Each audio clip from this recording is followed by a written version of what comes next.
Upgrade Your Life. 코치서진의 코칭룸. 다른 사람과 소통을 잘 하려면 먼저 공감을 잘해야 된다고 이야기를 합니다. 어떻게 하면 그 공감을 잘할 수 있을지 리더의 용기 브레네 브라운이 우리에게 답합니다. 공감 향상 기법 1.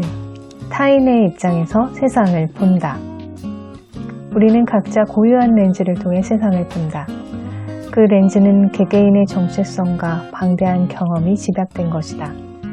렌즈에는 연령, 인종과 민족성, 능력과 종교적인 믿음 등이 포함되지만 지식과 통찰 및 경험처럼 우리가 세상을 관찰하는 관점에 영향을 주는 렌즈도 있다. 개인의 관점은 그가 겪은 역사와 경험의 산물이기 때문에 세상에 대한 그의 의견은 유의무이할 수밖에 없다. 이런 이유에서 10명이 동일한 사건을 목격하면 어떤 사건이 어떤 이유에서 어떻게 일어났는지에 대해 10가지 다른 의견이 존재하게 된다. 공감에 대한 가장 잘못된 오해 중 하나는 우리가 자신의 렌즈를 벗고 타인의 렌즈로 세상을 볼 수 있다는 믿음이다. 우리는 그렇게 할 수 없다. 렌즈는 자신의 일부여서 떼어낼 수 없기 때문이다. 공감 향상 기법 2. 비판적인 입장을 취하지 않는다. 인간이라면 대체로 비판하기를 좋아하기 때문에 비판적인 태도를 버리기는 쉽지 않다. 많은 연구를 종합하면 우리가 비판하는 경향은 주로 두 방향으로 나뉜다. 첫째로는 우리 자신이 가장 부끄럽게 생각하는 분야에서 비판하고, 둘째로는 그 분야에서 우리보다 못한 사람을 비판한다. 예컨대 당신이 외모에 대해 지나치게 비판적이면서도 그렇게 비판하는 이유를 알지 못한다면 외모가 당신에게 해결하기 힘든 문제라는 단서이다.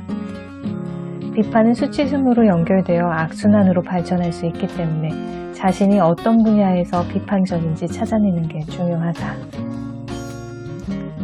공감 향상 기법 3. 타인의 감정을 이해한다. 공감 향상 기법 4. 그 사람에게 그의 감정을 이해한다는 사실을 전달한다. 3번과 4번은 별개의 것으로 분리하긴 했지만 불가분하게 연결되는 관계이기 때문에 하나로 결합해서 설명한다. 타인의 감정을 이해하고 그의 감정을 이해한다는 걸 그에게 전달하려면 먼저 우리 자신의 감정에 대해 충분히 알아야 한다. 이상적으로 말하면 우리가 감정의 언어에 능통해야 한다는 뜻이다. 적어도 감정의 세계를 그런대로 편안하게 받아들이며 대화할 수 있어야 한다. 내가 지금까지 인터뷰한 사람들은 대부분 감정의 세계를 편안하게 받아들이지 못했고 감정의 언어에도 능통하지 못했다. 내 생각에 정서적 문해력은 언어 능력만큼이나 중요하다. 우리가 정서적인 느낌에 이름을 붙이고 그 느낌을 명확히 표현할 수 없다면 그 느낌을 헤치고 나갈 수 없다.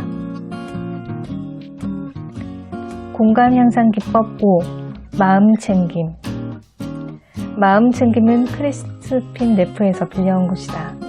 네프는 마음 챙김을 억압되지도 않고 가장되지도 않는 방향으로 부정적인 감정에 대한 균형 잡힌 접근이라 정의하며 이렇게 덧붙였다. 우리가 고통을 무시하면서 그 고통의 연민을 느낄 수는 없다. 마음 챙김은 우리에게 생각과 느낌에 지나치게 몰입하지 말라고 권한다.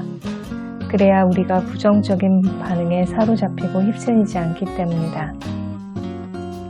나는 대화에서 나타나는 현상 및 그 대화가 내게 불러일으키는 감정, 내 몸짓 언어와 대화 상대의 몸짓 언어에 관심을 집중함으로써 마음 챙김을 수행한다.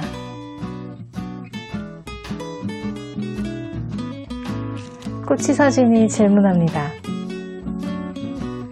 여러분들이 가장 공감을 할 때 주로 사용하는 방법은 어떤 거가 있으신가요?